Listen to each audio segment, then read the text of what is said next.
Hello बच्चों, आप लोग कैसे हो। मैं उम्मीद करता हूँ कि आप लोग अच्छे होंगे और अपनी पढ़ाई उसी तरह से कर रहे होंगे कि जैसे आप लोग कर रहे थे। बच्चों, आज मैं आप लोगों को इम्पोर्टेंट वो क्वेश्चन नवोदय विद्यालय प्रवेश परीक्षा के कक्षा 6 के मैं वो क्वेश्चन बताऊंगा जो क्वेश्चन एग्जाम में कई बार पूछे गए हैं, उसी तरीके के क्वेश्चन पूछे गए हैं। तो मैं कोशिश करूंगा कि उसी तरीके के क्वेश्चन मैं आपको बताऊं जिससे आपको आसानी मिले और उन क्वेश्चनों को आप आराम से कर सकें। ठीक है बच्चों, चलिए तो आगे हम लोग चलते हैं।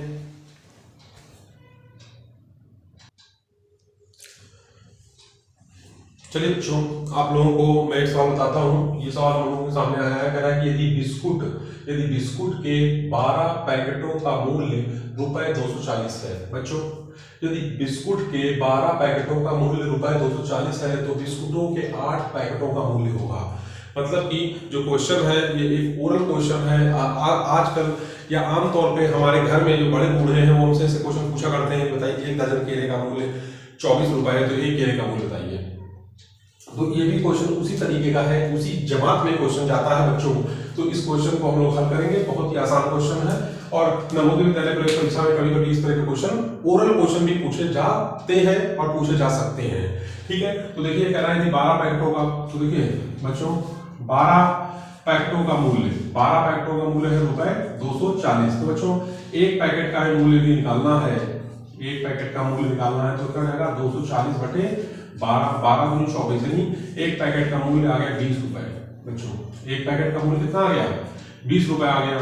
तो हमसे कह रहा है इसलिए 8 पैकेटों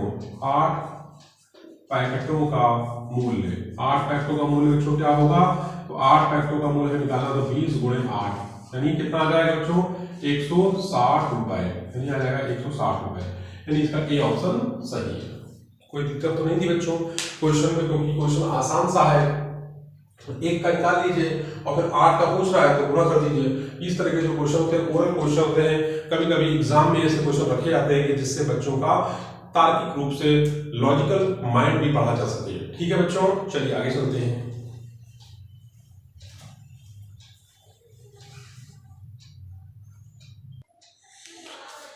बच्चों आगे चलते हैं, एक क्वेश्चन हम लोग सामने और आ गया है। कह रहा है राम को परीक्षा में श्याम से 8 अंक अधिक मिले, अनिल को उसी परीक्षा में राम से 4 अंक अधिक मिले। इन तीनों को मिलाकर कुल 128 अंक मिले हों तो राम को कितने अंक मिले। बच्चों ऑप्शन विचार दे रखते हैं, इनमें से कौन से ऑप्शन सही है।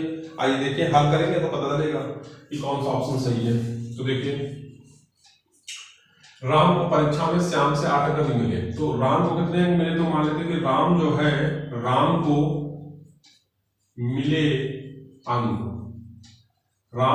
अंक कितने बच्चों मिले, राम को मिले x। तो कह रहा श्याम को कितने मिले, तो बच्चों यहां पर थोड़ा ध्यान देना है, यहां पर बच्चे गलती करते हैं। श्याम को मिले अंक, तो श्याम को मिले जो अंक है, राम को परीक्षा में श्याम से 8 अंक अधिक मिले। किसको मिले 8 अंक अधिक मिले, किसको, राम को।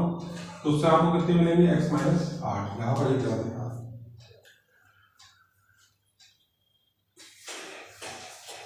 ठीक है। चलिए आगे चलते हैं। कह रहा है कि अनिल को उसी परीक्षा में राम से 4 अंक अधिक मिले। अनिल को जो है 4 अंक अधिक मिले हैं, अनिल को मिले अंक, तो अनिल को जो मिले अंक हैं वो कितने मिले अधिक, 4 अंक अधिक मिले, किससे, राम से। अब कह रहा है कि तीनों को मिलाकर कुल अंक, तो x देखिए x राम के हो गए, दूसरे x - 8 किसके हो गए, श्याम के, और अनिल कितने हो गए x + 4, और दोनों का जो तीनों का योग है वो कितना 128। बच्चों x हो जाएगा 3x, -8 में 4 गए तो माइनस का 4 और 128 इधर आ जाएगा 3x, और बच्चों माइनस का 4 जब उधर जाएगा तो 128 में 4 हो जाएगा 132।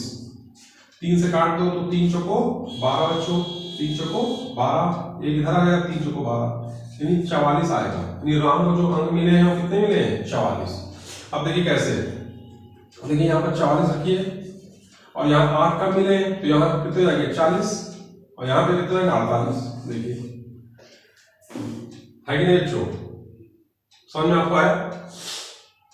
44 8 कम करने बच्चों, तो यहाँ पे आ जाएगा 36। ठीक है, और इनको आप जब जोड़ेंगे तीनों को तो आएगा 128। देखिए कैसे, 44 36 और 48, तो जोड़े आपको तीनों को आपस में, तो 6 4 10 और 18 की 8 हासिल 1, 4 3 7 4 11 और 1 12। देखिए आ रहा है 128। तो इस तरह से हमारा आंसर भी हमने चेक कर लिया कि हमारा आंसर भी सही है और ऑप्शन कितना है 44। क्वेश्चन देखा आप लोगों ने, बहुत ही आसान क्वेश्चन था। बस अब आपको क्या करना है, आप मेरे जो बताए हुए कॉन्सेप्ट है उनको याद रखना है, ठीक है। चलिए आगे चलते हैं।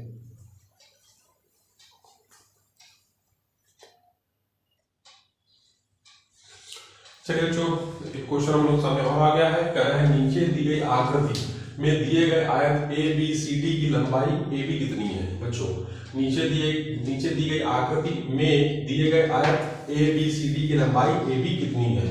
हमें लंबाई निकालनी है, ए बी निकालना है, यानी हमको ये ज्ञात करना है, ये साइड ज्ञात करनी है। तो देखिए सबसे पहले आयत के बारे में कुछ हम लोग चर्चा कर लेते हैं। आयत की आमने सामने की भुजाएं बराबर होती हैं और आयत का जो प्रत्येक कोण होता है वो 90 डिग्री का होता है, ठीक है बच्चों।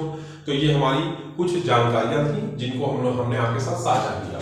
अब आगे चलते हैं इसी क्वेश्चन में। तो हम लोग को एक चीज याद रखनी है, एक होती है पाइथागोरस थ्योरम।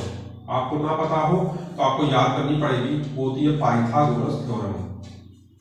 पाइथागोरस थ्योरम जो होती है, पाइथागोरस प्रमेय, वो ये होती है, पाइथागोरस प्रमेय जो लगती है वो राइट एंगल ट्राइंगल में लगती है, यानी 90 डिग्री पे लगती है। तो ये जो कोण है वो 90 डिग्री है और यहाँ पर हम एक त्रिभुज की चर्चा कर रहे हैं, वो त्रिभुज ए डी सी, ठीक है बच्चों।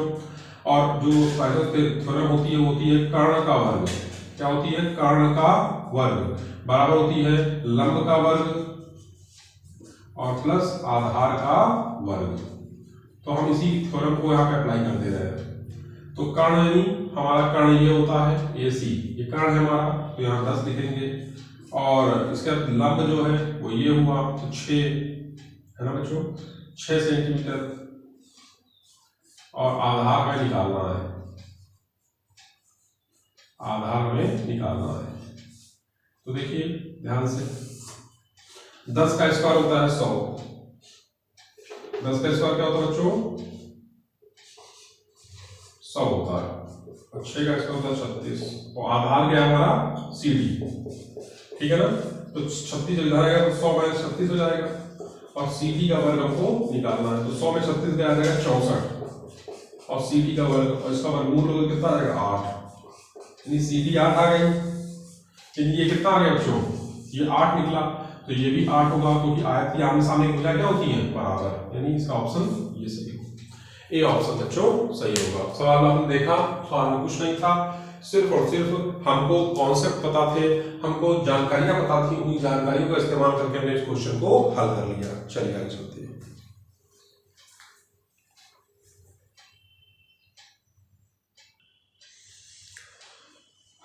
चलिए बच्चों एक सवाल हम लोग सामने और आ गया है, तो सीरीज का सवाल है। एग्जाम में हमको लग रहा है कि इस बार इसके आने की संभावना है, मतलब इसी तरह के सवालों में आने की संभावना है। एक सवाल इस तरह का आता जरूर है नवोदय प्रवेश परीक्षा कक्षा 6 में। तो बच्चों देखिए क्वेश्चन का है श्रेणी 3 4 6 9 13 डैश डैश डैश का अगला पद है।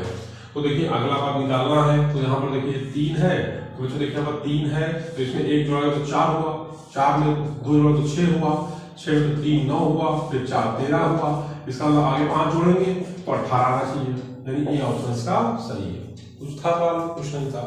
तो ये सब जो क्वेश्चन मैं बताया हूँ आपको आसान होते हैं और फ्री के नंबर आपको प्राप्त होंगे नवोदय विद्यालय प्रवेश परीक्षा कक्षा 6 की प्रवेश परीक्षा में बच्चों, जो कि 29 अप्रैल को होगी और अप्रैल अब शुरू हो चुका है। और अपनी पढ़ाई आप नियमित रूप से करते रहिए, खूब मेहनत करिए, क्योंकि अब दिन कम बचे हैं और आपने यदि मेहनत कर ली तो आपको नवोदय प्रवेश परीक्षा पास कर लेंगे और आप कक्षा 6 में नवोदय में होंगे।